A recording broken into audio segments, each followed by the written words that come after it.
لبخندی که مطمئنم تا الان نمیدونستی ولی خیلی به دردت میخوره. برای سفید کردن دندونا کافیه که یه قاشق روغن نارگیل رو با یکم بیکینگ پودر قاطی کنی، همش بزنی که واقعا مخلوط همدیگه بشه و حالا باهاش یه دقیقه مسواک بزنی.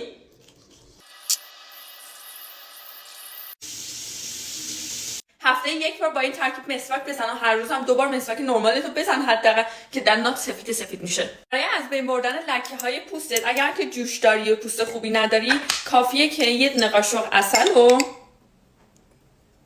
با دارچین قاطی کنی، قشنگ با هم دیگه مخلوطشون کنی و یعنی به صورتت یا پوستت و جاهایی که میخوای پوست خوبی داشته باشی، حتی به کمرت هم اگر کمرت جوش داشته باشه میتونی بزنی. 20 دقیقه بذار بمونه و بعدش بشور. و در آخر اگر که پوست خیلی حساسی داری یا هر موقع که صورتتو تیغ میزنی پر جوش میشه، راه حلت پیش منه.